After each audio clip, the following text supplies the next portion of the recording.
I pull up, roll the window down it. I pull up, roll the window down it. Yeah, I pull up, roll the window down it. Baby, you don't know what you do to me.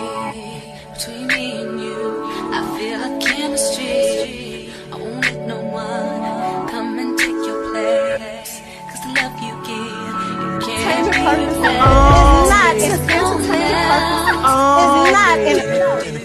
That's why I spend my life. Hi, hotties, kettles, tea stirs. You're here for hot tea. All commentary is alleged, and in my opinion, this is for entertainment purposes only. OWN released a sneak peek of the new episode of Love and Marriage Huntsville that's supposed to be coming on this Saturday. One of the Melody Cherie fan pages reposted it, so I want to talk about it. I also want to give you guys a timeline on what was going on Instagram behind the scenes with Carson, Cold Sore, etc. What's interesting to me is we learned that this cast, majority of them voted Kiki to not be in the house. However, everyone knew what was going on behind the scenes when it came to Walkie Talkie because, like Kimmi said, when she was trying to throw shade at Melody, but you put everything on the internet, so she clearly is always keeping up with Mel on the internet. I find it ironic how they play around and toy around with the way Walkie Talkie abuses Mel. And I've always told y'all, Kimmi is a mean-spirited woman. She is male identified. She is the type of woman that hates on you because she doesn't have what you have. And male identified women always put themselves in competitive states with other women. Male identified women base their value on the validation of other men. So you typically don't see male identified women come together in unity with other women. They typically don't speak up for women and women issues and women's rights for the sake of being validated by other men. So when all of this was going on, for these people to have him in the house and then be asking him questions about what's on his ring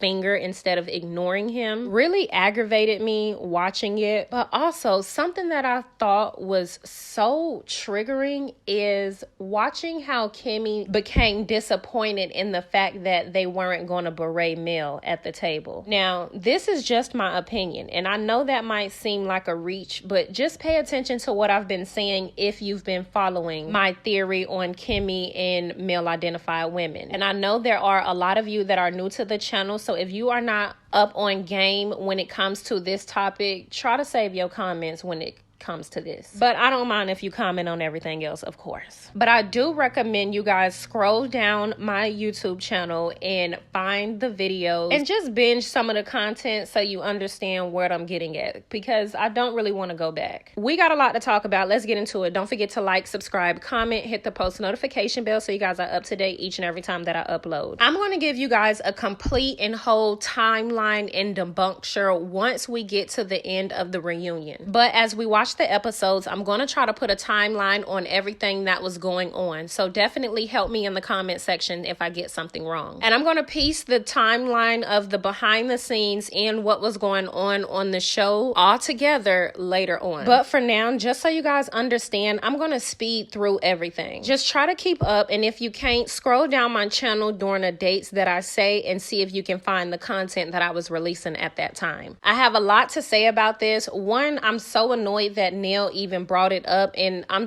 back to side-eyeing Nell. And truth be told, I was side-eyeing Nell once I saw how she was treating her daughter, but if the side-eye wasn't already eyed on the side, I had to side-eye her even harder when I saw the way that she was responding to negative comments about her stepdaughter, despite what all y'all want to say about their relationship. If they don't have a good relationship, why would you be responding to negative comments about your stepdaughter with strangers? Love.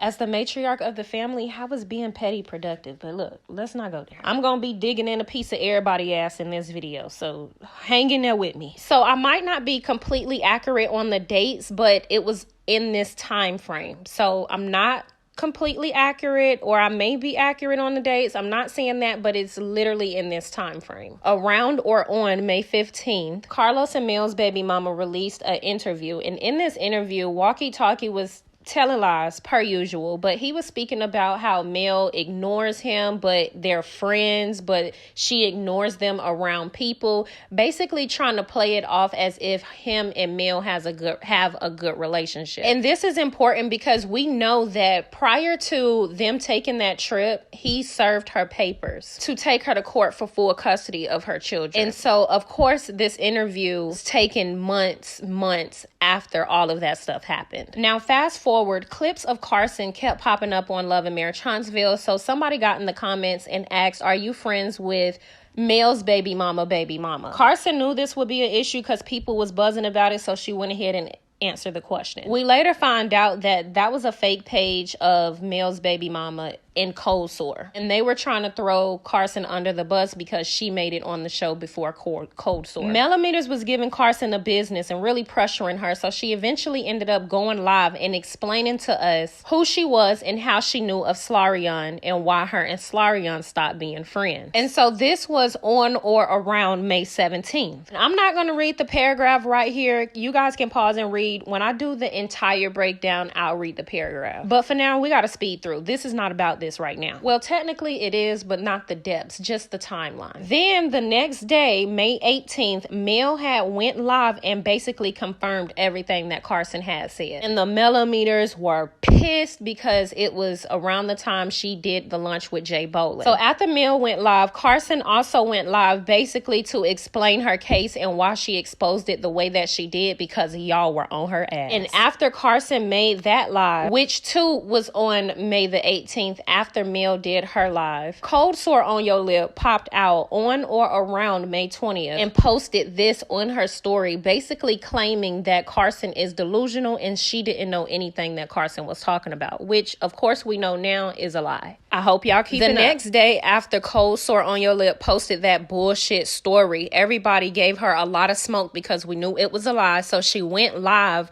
on or around May the 21st, stuttering, looking cockeyed, showing us fake, false text messages on Instagram DM. And we know that they were made up because I showed you guys the app that you use to make these messages up on Instagram DM or for Instagram DM. And if y'all haven't seen that video, go ahead and scroll down. And after Cold Sore on Your Lip created this live, Carson went live and started giving Cold Sore on Your Lip the business. Like, Carson was eating Cold Sore ass up. Carson was extremely emotional about it because I can tell she felt like this STI was manipulating viewers and fans because everybody was already so confused as to what was going on. Even though Mel already confirmed what Carson said, people still didn't really trust Carson because the way that she delivered it, they felt like was kind of vindictive. And then you even went as far as saying, but the video is of them. He's mad at me. He feels like I should just listen. Like, come on now. Did you or did you not? And y'all couldn't get her to discuss the tape. That's the issue at hand. That's the real issue at hand. Talk about the tape. Did you or did you not tell Carson Blue that Martell asked you to make a fake page exposing his wife? What Minnie talking about? Mama. I don't want to talk to Minnie. You talk to Minnie. Talk to Minnie. No, you talk to Minnie. Who are you talking to? Cold Sore tried to deny it, and at first she said she didn't know anything about what was going on, and then she made this post: I don't have nothing to lie about. I did not participate in any plot. I don't know about the plot. Now I'm done entertaining the circus. She continued posting subliminals and throwing shots at Mel, so Mel finally responded, letting us know she was going live. When she got on live, she basically said that she would whoop your ass. She was talking to Slaw. Cold Sore from eating coleslaw on your lip then got on her Instagram and made some stories coming from male kids and basically saying she was being a mother to male children when she didn't even have her own daughter. So of course, you know, I lit her ass the fuck up. She also tried to call Mel bad-bodied, and for those of you that always try to talk about me when I talk about her body, this is the reason why. And her calling Mel delusional is crazy to me because look, after all of that went down, Queen Sheba did her interview with Walkie Talkie, I believe in the beginning of June, on the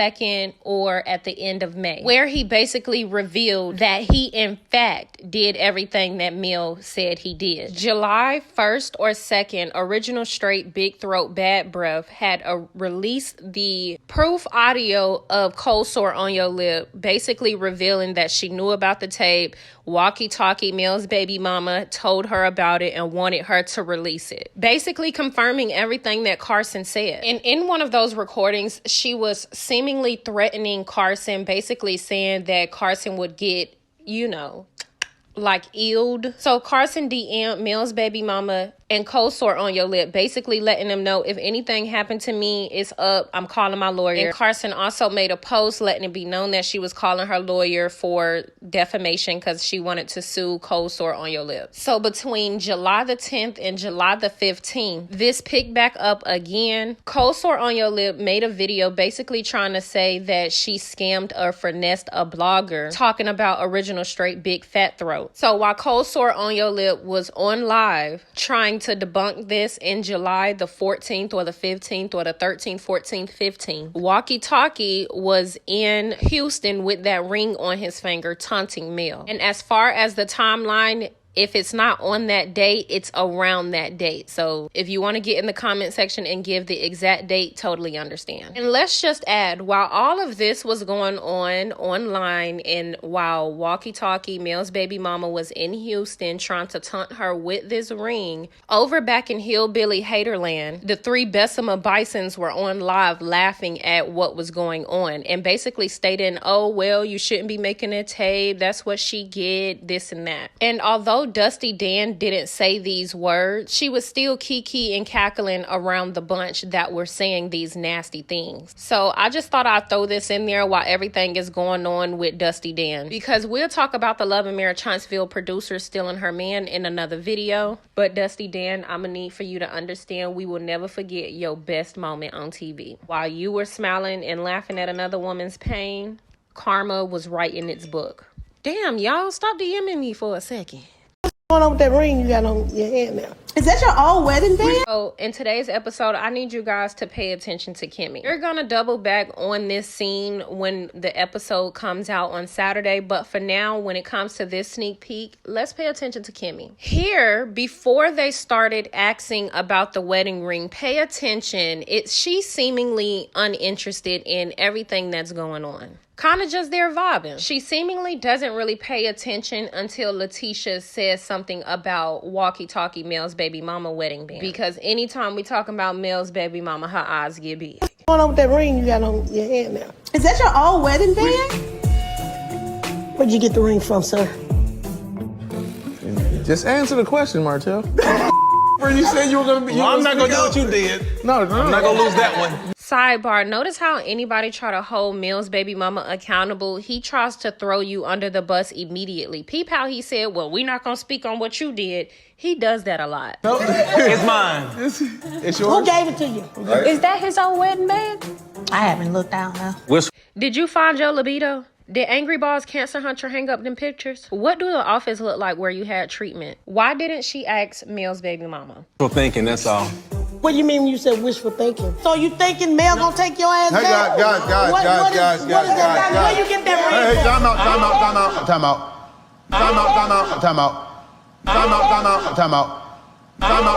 time out. Yeah, and we have a no-go here. Yeah. We're not Why is Stormy's son here? Is she gonna be another Kenya Moore? bringing Mel and Martell into the conversation. Right. Martell Hope. Right. Martell Hope. Right. Martell Hope. Right. Martell Hope, Melody Rogers. Thank you. Hope, Melody Rogers. Thank you. Hope, Melody Rogers. Thank you. Hope, Melody Rogers. Thank you. Look at him learning his lessons. Yeah. Look at him learning his lessons. Yeah. Look at him learning his lessons. I don't know. Maybe I'm tripping. Y'all get in the comments. Let me know if that's a reach. In my opinion, because I'm a mannerisms person, when you are watching these reality shows, a lot of times people character and true intent will come off in their mannerisms. And if you pay attention a lot of times to certain things being said, you will be able to catch people depicting their true thoughts and feelings through their body language. So to me, in my opinion, once Marceau told everyone not to talk about Mel's baby mama and Melody Rogers together, did she not seem disappointed and defeated? As if she was expecting to be able to harp on that topic a bit longer, knowing it'll make Mel maybe possibly uncomfortable, considering everything that's going on behind the scenes at this moment. I don't know, y'all. Think about it. Kimmi was the same person that was just shading Mel about her name change ceremony being put on the internet for people to be able to congratulate her. However, you are expecting us to believe that she didn't know about the revenge pee and everything that was going on pertaining to Mel, because they keep up with Mel in her socials, believe it or not. So you would think that her and Neil and Letitia would not even entertain a conversation dealing with Melody and her baby mama. And it's crazy because the only reason Letitia agreed with this was because Marceau stepped in and said, let's not do this. In fact, he's always defending and protecting Mel. I keep telling y'all that. And he does this in front of his wife consistently, whereas he's never defending and protecting his wife unless it's against Mel. That's just my opinion. And only when it's pertaining to Mel trying to uplift her and get her to see the light. If Letitia was really that girl, especially knowing everything that's going on behind the scenes, she would have stepped in ASAP as soon as Neil said something. And Neil, if you was that girl, but I know that you're not that girl based on the way that you treat your daughters, you are in fact a competitive woman when it comes to dealing with other women. So I don't expect anything of you now. But like I said, if Letitia was really that girl, she would have stepped in before her husband had to open his mouth and said, Neil, let's not talk about that. Let's not mention them. Let's not do that. Marceau, in my opinion, understanding the extent and severity of the situation, opened his mouth and said something because he know what's going on behind the scenes and what could be said. That's just my opinion. And of course, we don't expect anything from Kimmi to have any type of unity or any type of empathy, sympathy, or anything like that. And of course, she's going to harp on any conversation pertaining to Mel and being able to be in a position to humble her, because that is who Kimmi is. Kimmi wants to be able to humble Mel because she feels like Mel had a decent lifestyle or a great lifestyle or a lifestyle that she would have wanted for herself. And she feels like Mel should have been a little bit more grateful or not going about the situation the way that she did still to this day. That's just my opinion. That's why she treats Mel the way that she does. Because who the hell is questioning you about a name change ceremony with a man that cheated on you for 5+ years, had a baby on you, tried to release revenge pee, and then used his side bride that he cheated on you for 5+ years to do it, and then tries to take you to court for full custody of your children? What woman, come on y'all, what woman would be able to resonate with that? I only know a few, and not even a few, it's a lot, but the only type of women that can understand that, or even not understand that, the only type of women that don't understand that are male identified women. But I don't know, y'all get in the comments, let me know what you think. Don't forget to like, subscribe, comment, hit the post notification bell so you guys are up to date each and every time that I upload. Yeah, I pull up, roll the windows down it. I pull up, roll the windows down it. Yeah, I pull up, roll the window down it. Baby, you don't know what you do to me. Between me and you, I feel like chemistry. I won't let no one come and take your place. 'Cause the love you give, you can't Entertainment purpose replace. is not in That's why I spend my life